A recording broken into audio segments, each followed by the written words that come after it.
Apa kabar pemirsa TVR Parlemen dimanapun Anda berada, berjumpa kembali dalam program TVR 09 bersama saya Vincent Ali dan rekan saya Salvat Rizky. Pemirsa, dalam 30 menit ke depan kami akan sajikan kepada Anda sejumlah berita nasional khususnya dari sudut pandang DPR RI sebagai referensi Anda dalam memahami dinamika politik, hukum, ekonomi, sosial, dan budaya di Indonesia.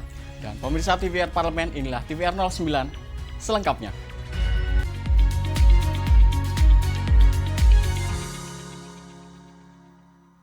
Komisi 6 DPR RI menegaskan wacana modernisasi koperasi harus tetap berangkat dari kebutuhan masyarakat, bukan hanya dari keinginan pemerintah untuk tampak modern.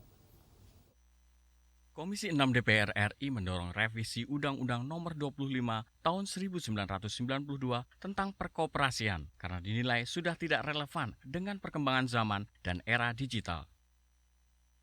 Anggota Komisi 6 DPR RI Toto Hedi Santoso menyatakan digitalisasi koperasi bisa menjadi strategi untuk menarik minat generasi muda. Namun ia menegaskan modernisasi koperasi harus tetap berangkat dari kebutuhan masyarakat, bukan hanya dari keinginan pemerintah untuk tampak modern. Kalau memang itu untuk menarik minat Gen Z, ya mari dengan proses itu dilakukan digitalisasi.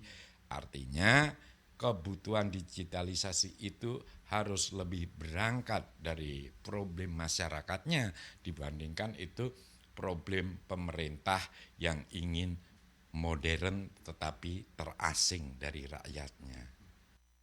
Anggota Komisi 6 DPR RI Nasril Bahar juga menekankan pemerintah atau DPR bisa mengajukan usul revisi baru untuk menyelaraskan tata kelola koperasi dan UMKM yang sekarang sudah terpisah. Dan harus dilakukan perubahan. Memang pada tahun 2017 yang lalu ya itu sudah dilakukan perubahan, namun itu tertolak oleh MK. Nah tentunya di kementerian yang baru sekarang ini tentunya harus dilakukan perubahan kembali. Sehubungan sudah terpisahnya antara dua lembaga, yaitu lembaga koperasi dan lembaga UMKM. Andri dan Sanjaya, TVR Parlemen, melaporkan.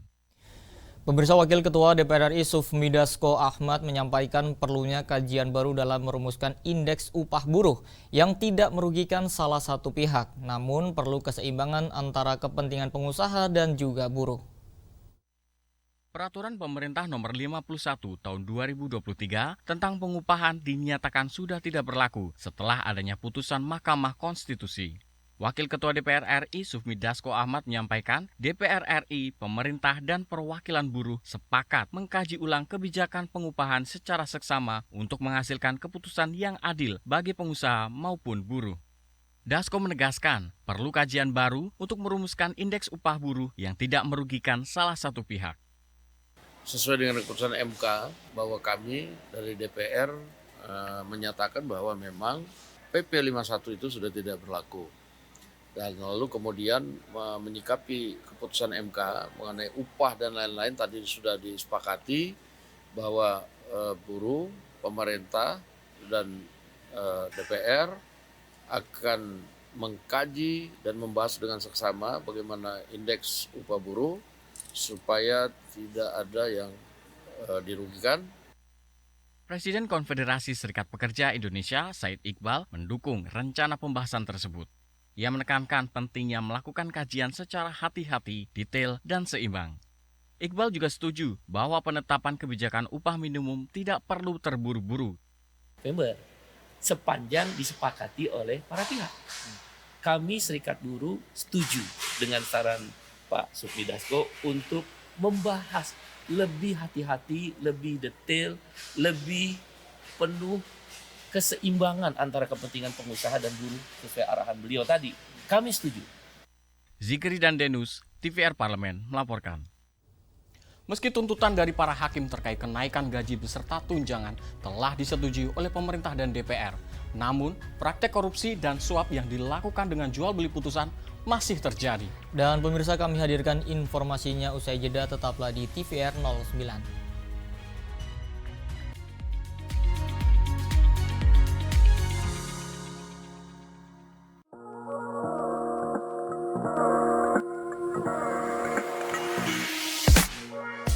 Kalau menurut aku, just do it.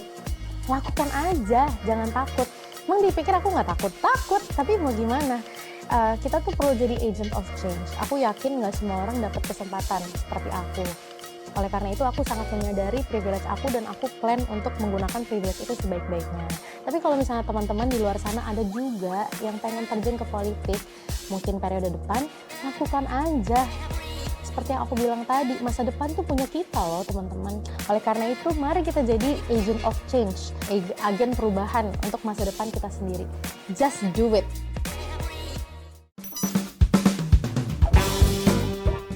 Benar atau tidak, Ketua Umum Partai Gerindra adalah Bapak Prabowo Subianto? Benar. Benar atau tidak, hari Kartini adalah jatuh pada tanggal 22 April? Salah. Yang benar? Oke, terakhir ya, benar atau tidak, lambang dari Partai Gerindra adalah gambar kepala burung Garuda? Benar, warna kuning ya. Segera, hanya di TVR Parlemen.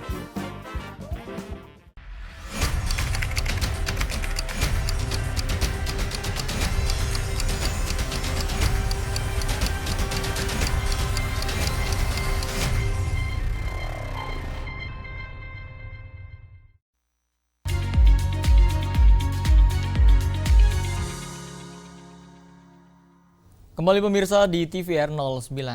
DPR RI menegaskan proses rekrutmen hakim dan promosi kenaikan jabatan harus diperketat berdasarkan rekam jejak dan kompetensi agar mampu menjaga marwah dan martabat Mahkamah Agung. Komisi 3 DPR RI mendorong Mahkamah Agung melakukan perubahan struktural, mulai dari transparansi sistem peradilan hingga sistem pengawasan terhadap hakim-hakim dan pejabat di lingkungan Mahkamah Agung. Anggota Komisi 3 DPR RI, Rudianto lalu mengatakan tuntutan dari para hakim akan kenaikan gaji beserta tunjangannya telah disetujui oleh pemerintah dan DPR. Akan tetapi pada kenyataannya masih terjadi praktek korupsi dan suap yang dilakukan dengan jual beli putusan. Untuk itu, proses rekrutmen hakim dan promosi kenaikan jabatan harus diperketat berdasarkan rekam jejak dan kompetensi agar mampu menjaga marwah dan martabat Mahkamah Agung. Tuntutan hakim kemarin sudah disetujui pemerintah, kenaikan gaji, tunjangan dan seterusnya. Lalu kemudian kita diperhadapkan kasus besar, penangkapan hakim di Surabaya. Lalu kemudian hampir 1T ditemukan oleh pensiunan Mahkamah Agung. Ini berarti selama ini terjadi jual beli putusan, mafia peradilan. Nah sekarang sudah waktunya Mahkamah Agung berbenah, sudah waktunya Mahkamah Agung bersih-bersih. Proses rekrutmen hakim, proses mutasi, pindah, mendapat jabatan, promosi jabatan, itu betul-betul berdasarkan rekam jejak, berdasarkan putusan-putusan yang sudah dibuat. Jangan karena suka tidak suka, like in dislike, akhirnya hanya kedekatan dia didudukan misalkan menjadi ketua pengadilan. Lebih lanjut, Rudianto menekankan kepada Ketua Mahkamah Agung yang baru untuk segera membenahi penempatan hakim-hakim di Pengadilan Negeri Khusus 1A, terutama untuk hakim yang berprestasi, jujur, dan menjunjung tinggi rasa keadilan. Ajib dan Gunarso, TVR Parlemen, melaporkan. Pemirsa, Komisi 11 DPR RI menegaskan upaya pemerintah menyelamatkan Sritex bisa ditempuh melalui mekanisme restrukturisasi kredit tanpa melalui mekanisme penggunaan APBN. PT Sri Rejeki Isman Tbk atau Sritex diputus pilot oleh Pengadilan Negeri Niaga Semarang karena Sritex dianggap lalai membayar utang kepada PT Indobarat Rayon. Pemerintah menawarkan bantuan berupa non-finansial. Komisi 11 DPR RI mendukung langkah pemerintah menyelamatkan Sritex dari ancaman likuidasi tanpa membebani APBN. Ketua Komisi 11 DPR RI Muhammad Misbakun menyampaikan, upaya pemerintah menyelamatkan Sritex bisa ditempuh melalui mekanisme restrukturisasi kredit tanpa melalui mekanisme penggunaan APBN. Kehadiran negara memang diperlukan dalam menyelamatkan Sritex sebagai dukungan terhadap industri padat karya yang telah berkontribusi besar terhadap penyerapan tenaga kerja. Melalui restrukturisasi. Nah, restrukturisasi ini kan sebenarnya sudah berjalan dalam proses PKPU. Proses homologasinya berjalan, cuma kemudian ada gugatan baru. Sehingga gugatan baru itu dimenangkan, tapi kan masih ada proses hukum berikutnya. Kenapa Bapak Presiden menyampaikan dukungan itu? Karena Sritex adalah salah satu industri tekstil terbesar di Indonesia. Jumlah buruhnya sangat banyak, puluhan ribu. Ini menjadi model bagaimana industri tekstil itu bisa bertahan dari semua krisis. PT Sritex memiliki sekitar 50.000 karyawan, yang mana sebanyak 14.112 karyawan terdampak langsung akibat putusan pilot. Sementara itu, sampai saat ini pemerintah masih memberikan izin ekspor-impor bagi Sritex agar perusahaan masih bisa beroperasi dan mendapatkan pesanan. Helmi dan Teddy, TVR Parlemen melaporkan. DPR RI mendorong Kementerian Lingkungan Hidup dan Kehutanan untuk mempelajari sistem dan teknologi pengelolaan sampah dari negara-negara yang berhasil mengelola sampahnya dengan baik dan menghasilkan nilai tambah. Berdasarkan data Sistem Informasi Pengolahan Sampah Nasional KLHK per 24 Juli 2024, jumlah timbunan sampah nasional mencapai 31,9 juta ton. 63,3% atau 20,5 juta ton dapat terkelola, sisanya 35,67% atau 11,3 juta ton sampah tidak terkelola. Anggota Komisi 12 DPR RI meminta Kementerian Lingkungan Hidup menyusun langkah atau kebijakan pengelolaan sampah dengan baik, termasuk mempelajari teknologi pengelolaan sampah. Rohmat Ardian mengatakan, pengelolaan sampah di Indonesia secara baik sangat perlu karena merupakan langkah penting untuk menjaga kelestarian lingkungan dan meminimalkan dampak negatif sampah terhadap kesehatan dan ekosistem. Kementerian Lingkungan Hidup perlu mempelajari sistem dan teknologi pengelolaan sampah dari negara-negara yang berhasil mengelola sampahnya dengan baik dan menghasilkan nilai tambah. Ya, bagaimana penanganan, terutama masalah sampah. Singapura, Jepang bisa mengatasi sampah dengan begitu baik. Sampah yang tidak bermanfaat menjadi manfaat. Saya punya restoran namanya Arunika di Kuningan.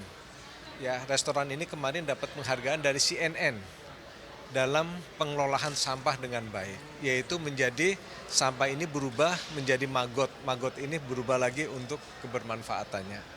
Rohmat Ardian juga meminta Kementerian Lingkungan Hidup lebih gencar membuat tempat-tempat pembuangan sampah sementara di setiap daerah agar sampah-sampah masyarakat dapat tertampung dengan baik. Bondan dan Syamsul, TVR Parlemen melaporkan. Pemirsa, ada kabar baik nih. Presiden Prabowo Subianto resmi menandatangani peraturan pemerintah tentang penghapusan piutang macet kepada para pelaku usaha kecil, petani, dan juga nelayan. Dan pemerintah juga membuka peluang bagi UMKM untuk terus berkembang dan berkontribusi secara signifikan terhadap ketahanan pangan serta perekonomian nasional. Dan tentunya informasinya selengkapnya kami hadirkan usai jeda. Tetaplah di TVR 09.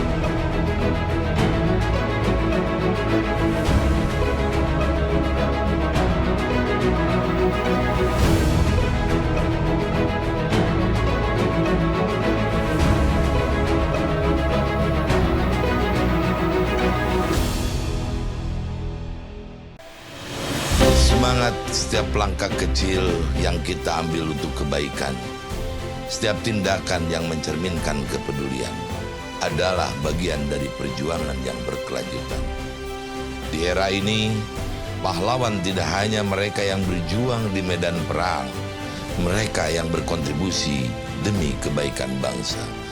Mari kita jaga semangat pahlawan dalam diri kita dan terus berinovasi demi masa depan yang lebih cerah. Bersama kita bisa mewujudkan cita-cita bangsa.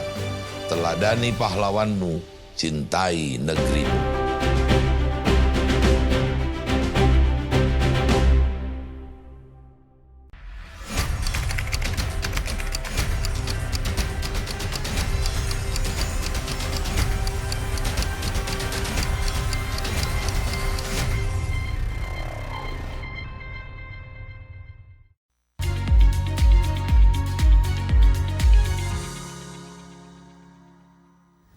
Pemirsa, kembali di TVR 09. Sambut baik kebijakan penghapusan buku dan tagihan kredit para petani, nelayan, dan UMKM, anggota Komisi 11 DPR RI menegaskan kebijakan ini perlu diformulasikan dengan baik, mulai dari perencanaan, pelaksanaan, hingga evaluasi. Sehingga pelaksanaannya ini berjalan maksimal dan tentunya berdampak positif bagi pengembangan usaha mikro kecil dan menengah, serta petani dan nelayan dalam menggerakkan perekonomian nasional. Dan simak informasi mendalam yang telah dirangkum oleh tim redaksi TVR Parlemen dalam segmen editorial Parlemen berikut ini.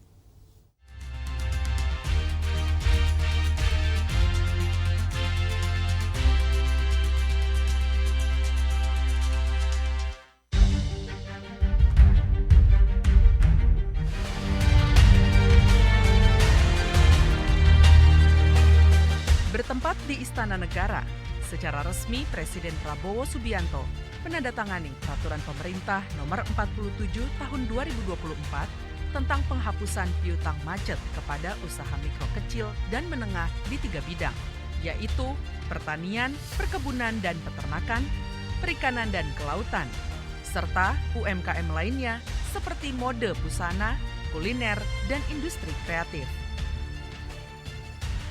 Dengan disahkannya peraturan Presiden ini, membawa angin segar bagi para pelaku usaha kecil, petani, dan nelayan agar dapat bertahan di tengah tantangan ekonomi saat ini. Pemerintah juga membuka peluang bagi UMKM untuk terus berkembang dan berkontribusi secara signifikan terhadap ketahanan pangan serta perekonomian nasional. Menteri Usaha Mikro Kecil dan Menengah atau UMKM, Maman Abdurrahman menjelaskan, penghapusan piutang diberikan bagi pelaku usaha mikro, kecil, dan menengah yang merupakan nasabah himpunan bank milik negara. Dengan ketentuan, terkena beberapa permasalahan seperti bencana alam gempa bumi, terdampak COVID-19, hingga tidak memiliki kemampuan bayar. Menyambut baik kebijakan penghapusan buku dan tagihan kredit para petani, nelayan, dan UMKM, anggota Komisi 11 DPR RI Fatih menegaskan, kebijakan ini perlu diformulasikan dengan baik agar dapat dilaksanakan dengan maksimal dan berdampak positif bagi pengembangan usaha mikro kecil dan menengah, serta petani dan nelayan dalam menggerakkan perekonomian nasional. Kita akan awasi, kita akan susun, mulai dari penyusunan, kemudian kita akan awasi, kemudian juga pada pelaksanaannya tetap akan kita evaluasi sehingga target-target kerjanya itu akan tercapai sesuai dengan perencanaan. Yang penting adalah harus jelas dasar aturannya dulu. Sehingga nanti ketika dilakukan penghapusan ataupun pemutihan ini tidak memberikan masalah baru bagi perbankan. Tentu bagi perbankan sebetulnya pinjaman-pinjaman yang bermasalah itu juga sebagian besar ada yang di-cover oleh asuransi. Sehingga adanya program pemutihan ini otomatis akan mengurangi beban administrasi dari perbankan. Jadi intinya peraturannya memang harus kita persiapkan dengan baik. Untuk itu, anggota Komisi 6 DPR RI Herman Hairon mendorong kementerian terkait segera melaksanakan instruksi Presiden tersebut dan menetapkan regulasi pelaksanaan kebijakan ini. Herman Hairon berharap pelaksanaan kebijakan ini mampu menjadi momentum bagi petani, nelayan, dan UMKM untuk bangkit dan mempertahankan keberlanjutan usaha mereka. Karena ini sudah instruksinya Presiden dan ini sudah disambut baik oleh para nelayan, petani, dan pelaku UMKM skala mikro bahwa ini akan menjadi momentum bagi mereka untuk bangkit kembali. Karena apa? Dengan mereka masih terikat hutang di bank-bank umum, bahkan di bank-bank himbara, ini juga menjadikan status mereka red line, BI checking. Jadi nggak bisa lagi untuk permodalan minjam kepada bank-bank lain. Sementara anggota Komisi 4 DPR RI Daniel Johan menekankan, selain berkoordinasi dengan para pemangku kepentingan, DPR RI akan terus mengawal kebijakan ini agar terlaksana tepat sasaran. Mulai dari melakukan verifikasi untuk mendapatkan data valid pihak-pihak yang berhak menerima pemutihan hutang. Ini menjadi terobosan dari pemerintahan Pak Prabowo karena ini akan membantu menyelamatkan banyak petani dan nelayan. Tinggal memang harus dikoordinasikan dengan pihak-pihak terkait, Bank Indonesia, mungkin LPS ya, dengan Himbara.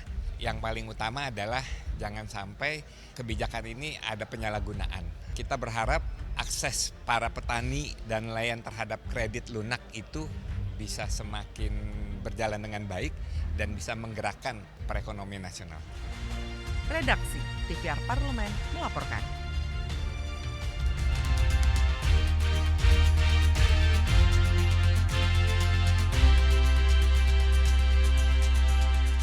Eropa selalu identik dengan keunikan dan kemegahan arsitekturnya, termasuk Prancis yang menjadi tuan rumah bagi beberapa landmark paling ikonik di dunia. Tentunya hal ini dimulai dari kemegahan Eiffel Tower yang menghiasi langit Paris dengan romantismenya, hingga kemegahan Katedral Notre Dame. Dan pemirsa, tentunya informasi selengkapnya akan kami hadirkan sesaat lagi. Tetaplah di TVR 09.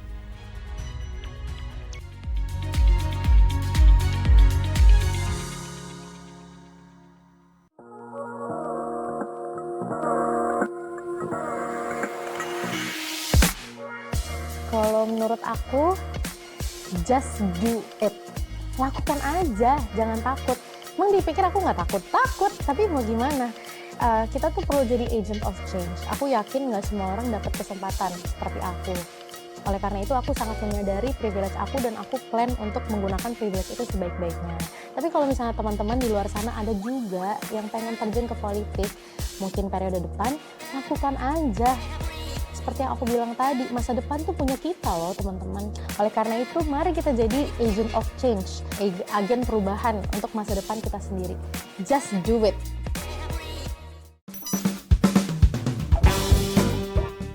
Benar atau tidak, Ketua Umum Partai Gerindra adalah Bapak Prabowo Subianto? Benar. Benar atau tidak, hari Kartini adalah jatuh pada tanggal 22 April? Salah. Yang benar? Oke, terakhir ya, benar atau tidak, lambang dari Partai Gerindra adalah gambar kepala burung Garuda? Benar, warna kuning ya. Segera, hanya di TVR Parlemen.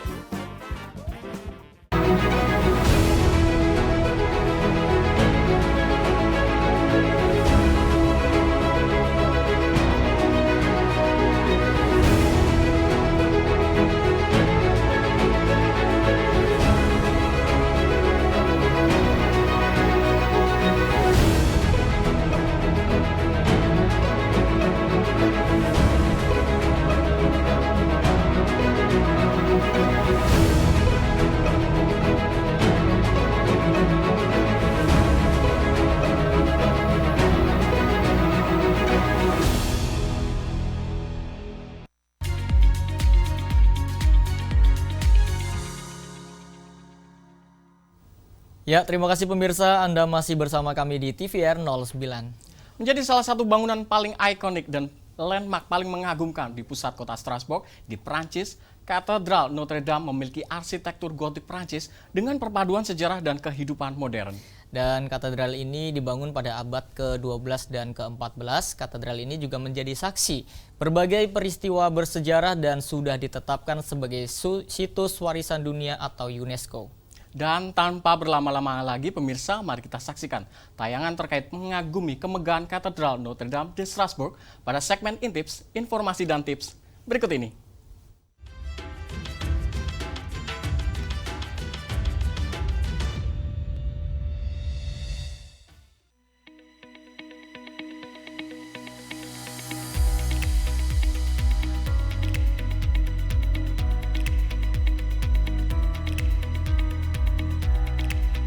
Pemirsa, di benua Eropa yang kaya akan sejarah dan budaya, kita dapat menemukan berbagai bangunan ikonik yang membawa pesona dan keanggunan tak terbandingkan. Termasuk di Prancis, tanah yang dihiasi dengan keindahan, keberagaman budaya, dan sejarah yang tajam. Prancis menjadi tuan rumah bagi beberapa landmark paling ikonik di dunia. Mulai dari kemegahan Eiffel Tower yang menghiasi langit Paris dengan romantismenya, hingga kemegahan Katedral Notre Dame di Strasbourg yang mencapai langit-langit kota Strasbourg, Alsace, Prancis. Mungkin banyak dari kita yang belum familiar dengan kota Strasbourg. Kota indah ini terletak di timur laut Prancis, merupakan perpaduan memukau antara sejarah dan kehidupan modern. Kita bisa menemukan jalan-jalan berbatu, kanal-kanal yang mempesona, dan arsitektur yang menggoda, termasuk ikon kota ini, Katedral Notre Dame de Strasbourg. Sekarang, mari kita jelajahi kemegahan Katedral Notre Dame de Strasbourg yang seolah mengajak kita untuk merenung dan mengejar masa lalu yang kaya dan menyelami pesona yang tak tergoyahkan dari negeri ini.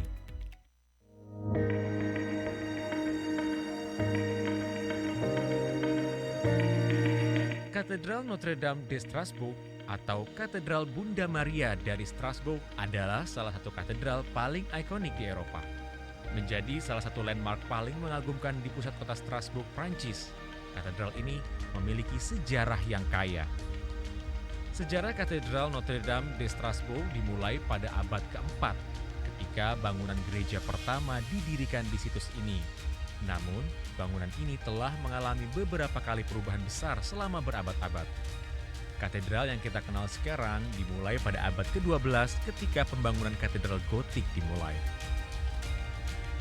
Ada menara utara Katedral Notre Dame de Strasbourg yang pernah menjadi menara tertinggi di dunia pada abad ke-15 dengan ketinggian sekitar 142 meter. Salah satu keunikan katedral ini adalah vitril rosas atau jendela mawar yang spektakuler. Menggambarkan kisah Alkitab dengan keindahan yang memukau, vitril ini memiliki diameter sekitar 13 meter dan merupakan salah satu yang terbesar di Eropa. Katedral ini juga memiliki jam astronomi yang mengesankan, yang menampilkan gerakan matahari, bulan, dan planet-planet dalam waktu nyata. Katedral Notre Dame de Strasbourg memiliki pengaruh besar terhadap arsitektur gotik selama abad pertengahan. Banyak elemen arsitektural dan desain yang kemudian diterapkan di katedral-katedral lain di Eropa. Karena arsitektur gotiknya yang luar biasa, pada tahun 1988, Katedral Notre Dame de Strasbourg diakui sebagai warisan dunia UNESCO. Sejak itu, katedral ini bukan hanya menjadi tempat ibadah, tetapi juga menjadi pusat budaya dengan konser musik, pameran seni, dan acara-acara budaya lainnya yang terus berlangsung di dalamnya.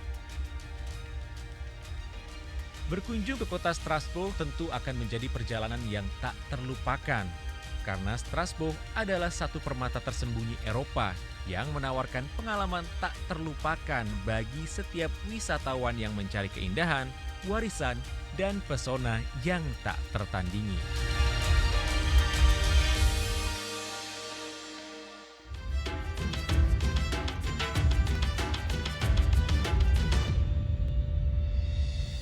Pemirsa, di penghujung acara kami informasikan kepada Anda sejumlah agenda DPR RI pada hari Senin 11 November 2024. Pada pukul 10 waktu Indonesia Barat, Komisi 2 DPR RI akan mengadakan rapat dengar pendapat dengan Menteri Dalam Negeri dan pejabat, Gubernur Daerah Khusus Jakarta, Provinsi Banten, Jawa Barat, dan Gubernur Daerah Istimewa Yogyakarta, serta pejabat, bupati, ataupun wali kota seprovinsi Banten, Jawa Barat, dan Daerah Istimewa Yogyakarta. Sedangkan pada pukul 13 waktu Indonesia Barat ada Komisi 3 DPR RI mengadakan rapat kerja dengan Kepala Kepolisian Negara Republik Indonesia, salah satunya guna membahas realisasi anggaran dan capaian kinerja tahun 2024, serta rencana kerja dan target capaian Polri tahun 2025.